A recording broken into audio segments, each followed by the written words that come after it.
Bakit kayo sumali? Dahil nakakakulang na sa akin! Ano sinabi mo? Kulul ka ba? Ha? Ikaw.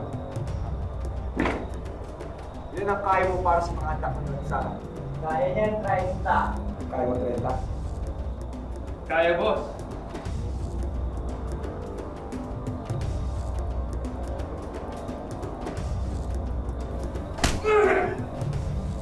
Ano, kaya mo ba? Kaya pa! Siya pala kita. Alam ko ba 30 kaya? Mahina ka pala eh. Ano, kaya ba? Tol, kaya mo ba? Kaya ba? Oo, kaya ba yan? Kaya yan. Kaya ko ba?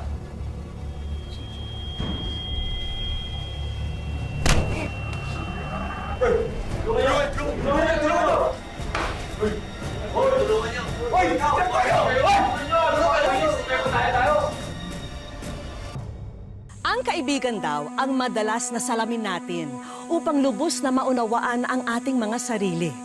Sila rin ang ating karamay sa oras ng pangangailangan. Ngunit paano kung ang mga taong itinuring na kaibigan ang siya ring magtutulak sa atin sa kasamaan? Tunghayan po natin ang kwento ni na Ronron at Kobe na nagkakilala sa isang gang na kanilang pinasukan. Kapalit ng pangakong kapatiran, proteksyon at pagkakaibigan. Magandang araw po mga kapuso. Ako po si Vicky Morales at ito ang Wish Ko Lang.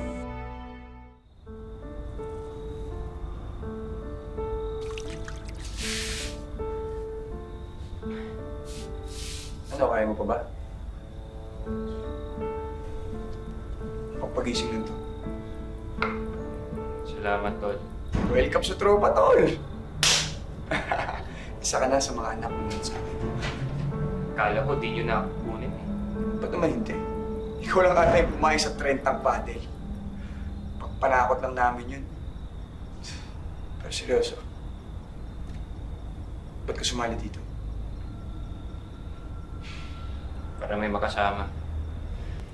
Nung namatay kasi tatay ko, pakiramdam ko, mag-isa na lang ako. Hindi ka nagkamali ng sinalihan mo. Dito, may karamay ka. May kapatid ka. Walang husga sa'yo. Bawal ang boring. Lahat gagawin natin.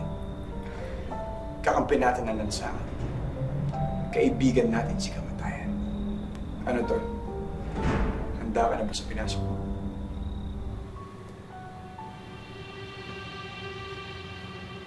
Anong oras na ba? Alas 3 na. Ba't ngayon ka lang umuwi? Ron, ano ba? Ganito na lang ba tayo palagi? Matutulog na po ako. Ano to? Ano yan? Tama na. Bakit may mga pasa ka? Saan ka ba nanggaling? Napaaway ka ba? Napagtripan ka ba? Ano bang ginagawa mo sa sarili mo? Bakit, ma? Concerned ka? Bakit ka ba naging concerned? Buong buhay ko, ilang beses lang tayo nakita. Tapos bigla ka na lang uuwi mula sa Saudi para pakialaman ng buhay ko? Hindi ako naglamierda sa Saudi. Nagtrabaho ako para sa'yo. Para sa inyo ng tatay mo. At para sa sarili mo. Sige na, ma. Kung hindi namatay si Papa, babalik ka ba sa Pilipinas?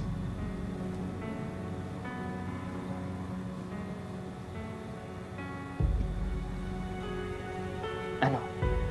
Hindi ka makasagot. Kasi kala mo lahat nadadaan sa pera. Pero ma, kahit kailan, hindi ka naging nanay sa akin.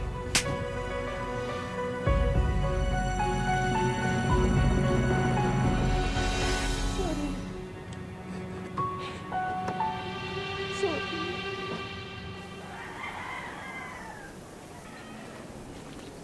Ano yung cellphone mo? Ano yan? Bigay mo sa akin yan. Huwag kang gagalaw, huwag kang mag-iingay. Akin na. Tol, anak ako ng lansangan. Ano ngayon? Kala mo takot ako sa inyo? Wala akong kinakatakutan, pare. kita, ha? Ang problema mo, ha? Napapatusin mo yung kaibigan ko? Alam ba to ng leader mo? Pare, labas ang grupo dito, ha? Labas ang grupo? Labas ang grupo? Kung labas ang grupo dito, hindi pwede nitang gripuhin ngayon. Gusto mo ba yan? Hindi. Baka gusto mo balik yung cellphone ko. Ito na. O, bago eh. Mag-sorry ka. Mag-sorry ka! Sorry. Hindi na. Sige. Chupe. Go. First time mo ba yung kanina? Ha? Guling nga ako sa kanya. Sinabi ko na nga anak ko ng lansangan pero pinuha pa rin yung cellphone ko. Pero ngayon, dahil yun yung ibig sabihin ng samahan natin. Proteksyon, tulungan, kapatiran. Diba? Tama. Pero, kung mag-isa ka, dapat kaya mo yung sarili mo. Diba? Tama. Kaya, regalo ko sa'yo. Gamitin mo to kapag nagkagipitan.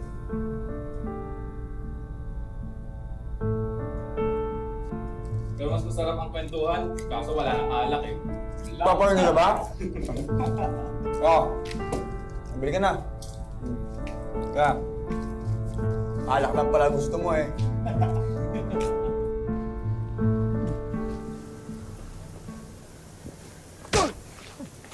Saan mo dinala ang pera? Hindi ko alam. Ang bata ka, hindi ka talaga amin. Bakit ba ayaw niyo maniwala sa akin? Hindi ko nga alam eh. Ikaw lang ang nakakaalam kung saan ko nilalagay ang ipon ko. Ang bayad natin sa utang yun. Balik ko naman eh. Parang ang laki-laki ng kinuha ko. Eh, di lumabasin ang totoo. Nanakaw ka. Ganyan ba kita pinalaki? Hindi. At nagpapasalamat ako na hindi ako katulad niyo. Dahil kung nangyari yun, parehas tayo walang kwenta. Walang iya. Sige! Saksakin mo ako! Patayin mo ako! Yun naman yung gusto mo, di ba? Sige. Kung talagang wala ka na natitirang respeto sa akin, magkanya-kanya na tayo. Lumayas ka na rito. Chris, mahal, sa inyo muna ako makikitulog, ha?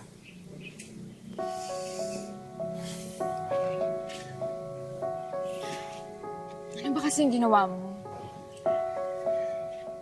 Alam mo, hindi. Umuwi ka sa bahay mo. Kausapin mo yung tatay mo. Gusto ko lang yung tulungan magbago. Pati ba naman ikaw? Totoo naman eh. Anong mapapala mo sa ganyan-ganyan ka lang? Ba't ba ganyan yung tingin nyo sa amin magkakagrupo? Demonyo. Mahal, bakit ba hirap na hirap kang tanggapin na walang patutunguhan tong samahan nyo? Tignan mo, puro basag ulo lang yung inaabot nyo dito. Girlfriend ba kita o nanay? Tinutulungan lang kita. Hindi mo ako tinutulungan. Pinapakailaman mo. Alam mo kung ganyan ka, dito ka na lang. Kasi ang labo mong kausap. Tol, gusto mo dun ka na lang sa bahay? Si mama lang naman yun nandun eh. Ayos lang ako dito, Tol. Basta, huwag ka mabibigla pag bigla na ng sumulpot. Makikain, iligo. Aba, naliligo ka pala. Sira ulo ko talaga. Kala kasi ng mga magulang natin, parati silang tama. Ayaw nilang makinig sa atin. Bayaan ko na yung mga yun. Basta ako, kayo yung pamilya ko. Tol! Susugurin tayo ng grupo ni Jack! Andito! Tara!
Sigurado ka, ha?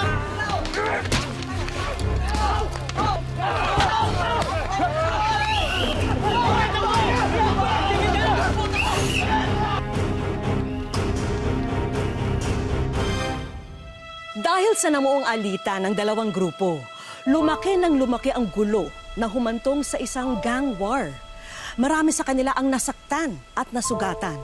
Kabilang narito sina Ronron at Kobe. Ngunit sa kabila nito, hindi pa rin sumagi sa isipan nila na telikuran ang kanilang samahan. Sa halip, lalo pa nitong pinatatag ang kanilang kapatiran. Sino pong may gawa nito? Pahuli na natin yung mga yan. Sinabihan ko na kayo. Tigilan niyo na kasi yan. Sila naman yung nagsimula eh. Ayaw matatapos sa pinaggagawa ninyo. Hanggang kailan niyo ba gagawin to? Ano, ganito na lang kayo? Mahal, huwag kang maingay. Nakakayasan natin ni Ronron. Tama naman yung sinasabi ni Chris Kobe. Ano ba mapapalano dyan sa pinaggagawa ninyo? O yan, yung mga pasa ninyo, yung mga sugat sa mukha ninyo, dahil yan sa pakikipagbugbogan ninyo. O ano, kumikita ba kayo? Di naman lahat ng bagay tungkol sa pera. Tama. Hindi lang naman talaga ito tungkol sa pera, tungkol ito dyan sa mga buhay ninyo. Anak, kamamatay lang yung tatay mo. Hindi ko nakakayanin kung may mangyari pa sa'yo.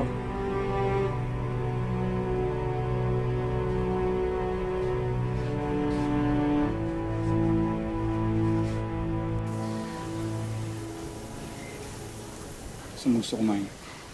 Sagot ko. Hindi ako nagugutom, Kobe. Kobe? Chris, ano ba talaga yung problema? Ito na naman tayo. Chris, hindi ako manghuhula. Ano ba talaga yung problema? Hindi mo naman kailangan maging manghuhula para malaman mo kung ano yung problema. Kobe, ilang beses na kitang pinagsasabihan. Walang mabuting idudulot yung grupo mo. Ano may mabuti? At ano yung masama? Ano, hihintayin mong mamatay ka?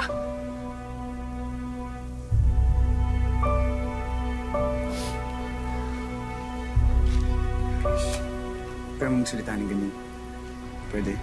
Kobe, ayoko na. Ano sabi mo? Kung wala ka rin pakialam sa mga sasabihin ko, tapusin na lang natin to. Hindi ba kaya? Huwag mo akong iwan. Iwanan mo yung grupo mo. Babalikan kita. Bumalik ka sa pag-aaral mo, babalik ako. Bumalik ka sa papa mo. Babalik ako. Pangako yan, Kobe. Mahal na mahal kita. Pero ayoko na. Chris?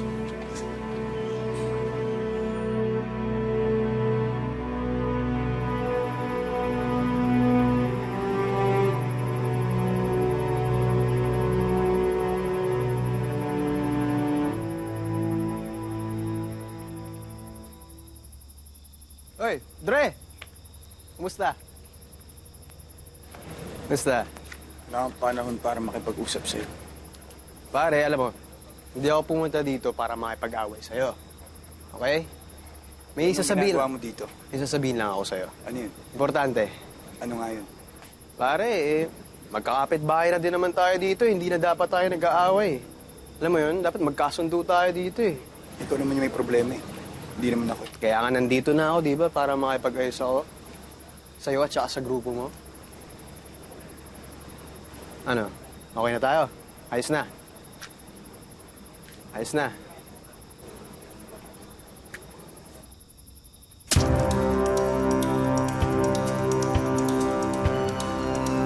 Diba sabi ko sa'yo, hindi ako pumunta dito para makipag-away. Pumunta ako dito para tapusin ka, ha? Ano? Ano? Tumayo ka dyan! Tumayo ka dyan, hoy! Ganyan ka lang pala eh. Ang kwenta to. Bahala ka na.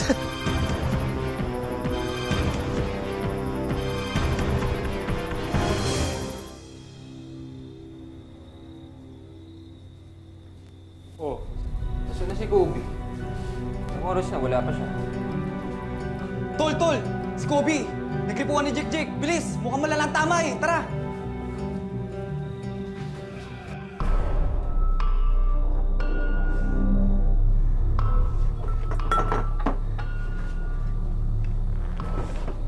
Ron, naku, Ron, alam mo ba yung nangyari kay Kobe? Naku naman, anak, kanina pa kita hinihintay. Ano ba hinahanap? Ano yan? Saan ka pupunta? Ano gagawin mo? Ma, tabi. Teka! Hindi ka aalis, dito ka lang.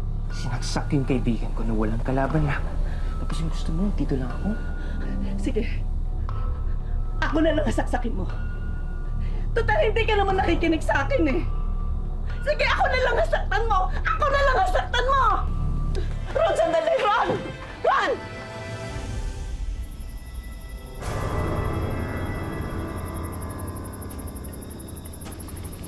Gago ka! Gago ka! Gago ka!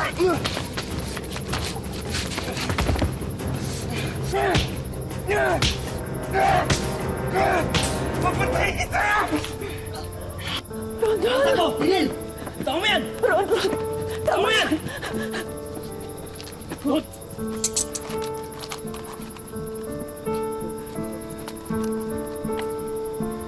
Bakit, ma?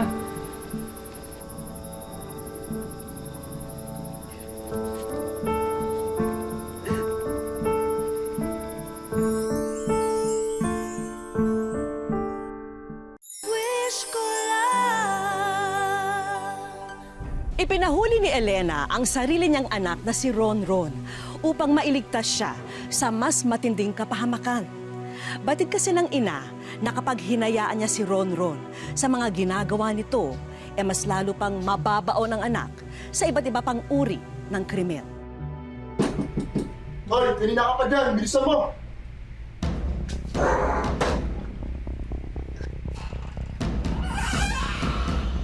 Anak ka lang sana, di ba? Akakaloko ka! Hindi ka ba? Ha?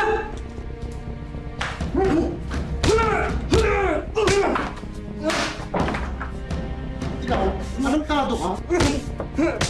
Pare, tinan mo nga! Baka may parak! Ano, nalaban ka ba?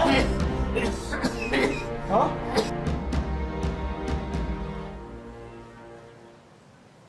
Please, step.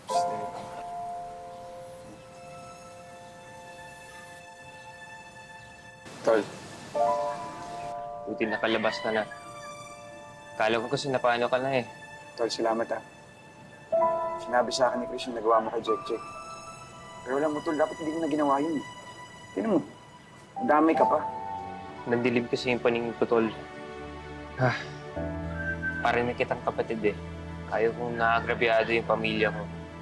Kumusta na yung grupo? Kumusta na sila? Wala na. Nagkalasa na sila. Wala na palang mga anak ng lansangan. Ron, hindi naman sa panghihimasok, pero siguro pagkatapos ng nangyari sa inyo, time na rin para magbago kayo. Oo nga, Tol. Talikurin na natin sila. Hindi naman nila tayo tinuring bilang pamilya eh. Ron, nandito lang kami ni Kobe para sa'yo. Kaibigan ka pa rin namin. At saka, nakausap ko yung mama mo nung isang linggo. Halos araw-araw siyang nasa simbahan, pinagdadasal ka. Oo nga, Tol. Bumalik na tayo sa maayos na buhay. Tropa pa rin naman tayo eh.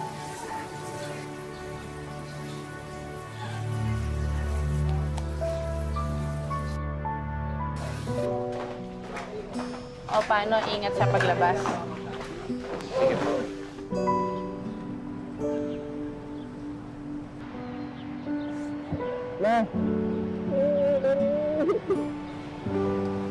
Ma, sorry sa lahat ng nagawa ko at nasabi ko sa'yo. Anak, matagal na kitang pinatawad. Anak, salamat ako. Tara na. Kanina pa kasi naghihintay yung service eh. Alam ko lang yun. Tol, sumama ka pala. Di ba sabi ko sa'yo, Tol? Tropang walang iwanan. Tara na. Tira.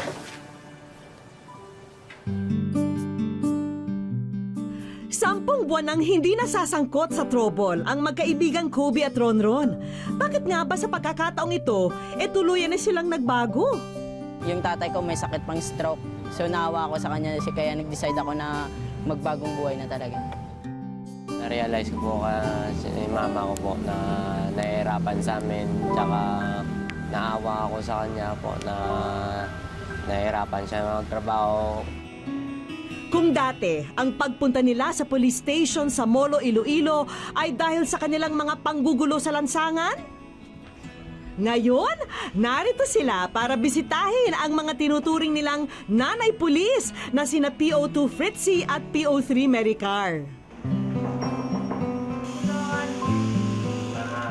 Nililecturan ko sila na ganito yung hindi porky na minor kayo, hindi lahat okay lang gawin yung ganun. So dapat kung may rights kayo, dapat may responsibility rin kayo yung ganun. Hindi talaga madali. Dapat kasi kami partner kami dyan eh. So dapat merong makisakay sa makiayon sa trip nila at saka meron ding may maggagalit sa kanila. Kaya yun ang ginawa namin dalawa, kaya nagpartner kami ng kasama ko.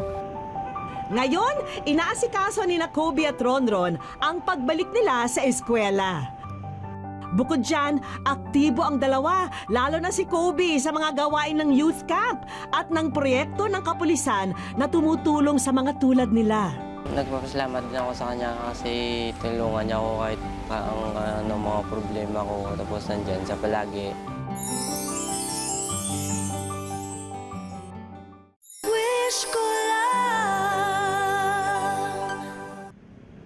Linggo ngayon at siyempong may practice ang grupo ni na Kobe at Ronron para sa first Iloilo City Inter-District Street Dance Competition sa darating na Agosto. Siyempre, full support ang mga nanay pulis nila. At habang break time, pinakita nila ang mga litrato ng iba pang mga gawain at proyekto na sinalihan ng dalawa.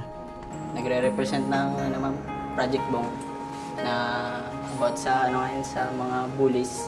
Katulad namin na bullies rin kami dati. Ano ibig sabihin ng Bong sa Project Bong? Bringing order to the nemesis of God. Dahil dyan, isang mensahe ang pinarating ko na sa kanila. Hello, Kobe at Ronron!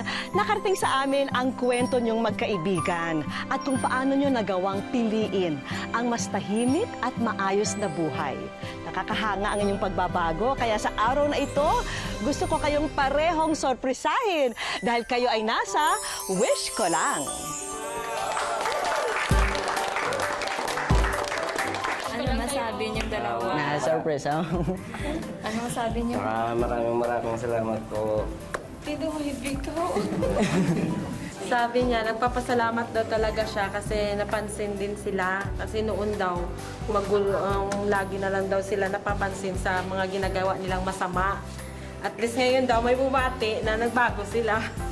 Papasalamat po ako kasi dati ano lang kami, sinasabihin, ay, sila, mga grupo, wala yan, wala kaming patungo sa buhay, sabi nila dati.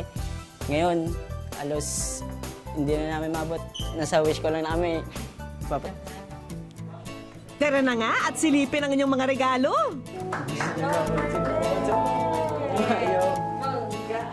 Para sa pamilya ni Kobe, handog namin ang kumpletong bigasan business. Gusto kong tulungan yung tatay ko sa mga problema namin sa bahay.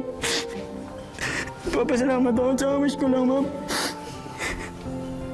Tsaka yung dalawa kong nanay, ma'am, kasi hindi sila nagsasawang tumulong sa amin kahit hindi nila kami tinutulungan pa rin kami nila.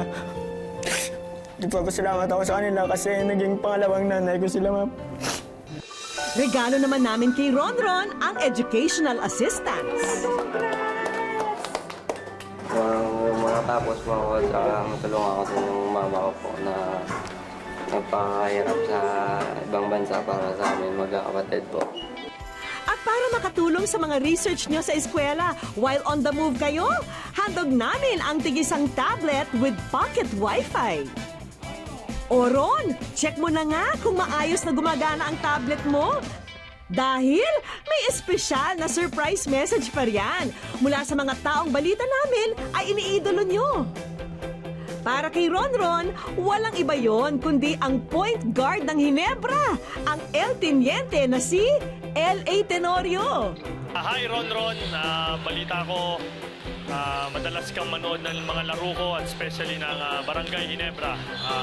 Maraming salamat and galingan mo sa pag-aaral mo, napaka-importante yan.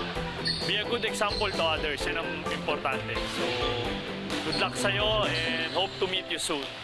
Thank you po. Tsaka sana rin po makakita kita.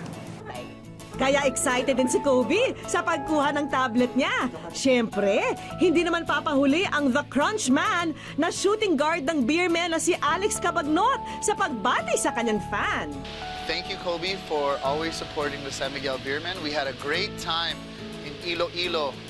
Continue to be good. Continue to do good. God bless always. Idol mo si Baby Labs. At syempre, may souvenir silang pinadala para sa ating mga bidang boys. Idol, inspiration to. Yung mga Baby Labs. Idol, thank you rin. Inspiration. May bonus din na bagong basketball shoes para sa inyo. Bagay ba? Kailanman ay hindi dapat natin hayaan ang mga pagkakamali sa nakaraan na diktahan ang ating kasalukuyan at hinaharap. Tulad na lamang ni na Ronron at Kobe na ginamit ang lakas ng kanilang pagkakaibigan upang magbagong buhay. At sila'y patunay na lahat tayo ay may kakayahang magbago. Hanggang sa muli mga kapuso, ako po si Vicky Morales at ito ang Wish Ko Na.